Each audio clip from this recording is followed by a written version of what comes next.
Syria. Are you evacuating them? Look, it's a very terrible situation over there, a situation caused by the Turks, by President Erdogan. Despite our opposition, they decided to make this incursion into Syria. And at this point in time, in the last 24 hours, we learned that they likely intend to expand their attack further south than originally planned and to the west.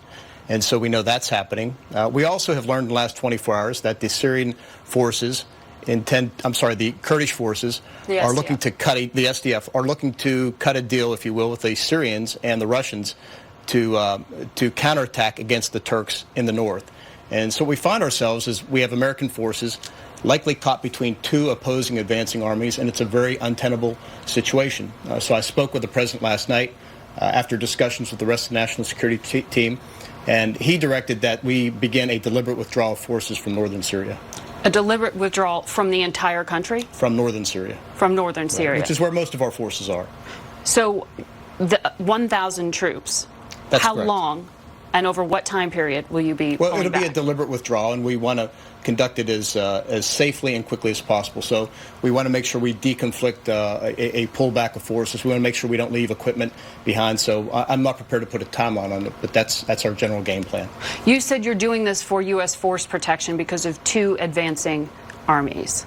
Those armies are advancing after the U.S. had already pulled back, after the U.S. Air Force that had controlled the airspace stopped doing so. Well, we still Do you actually believe they would advance if U.S. forces were there in the numbers and with the force and with the commander-in-chief saying, don't do this?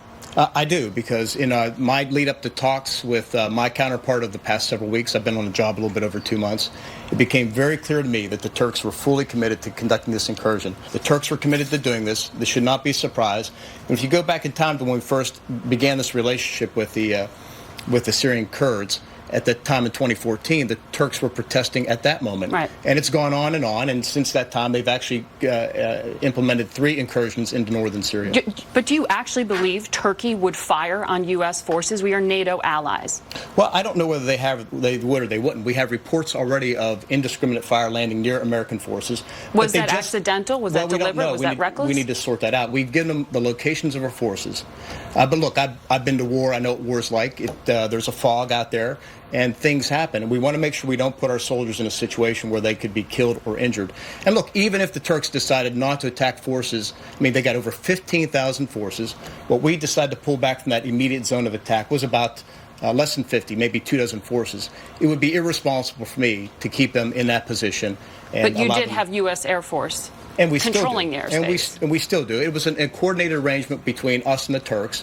And despite our protestations, despite the fact that we urged the Turks not to do this, they decided to do it. We told them that we would not support them militarily in this action. So how does that not amount to a retreat? You're saying that the President of the United States, the Commander-in-Chief, said don't do this, and then Erdogan said I am, and he said okay?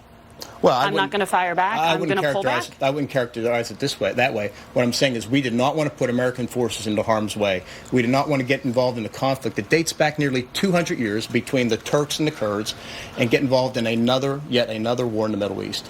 Well, when it comes to the forces you're talking about, the SDF,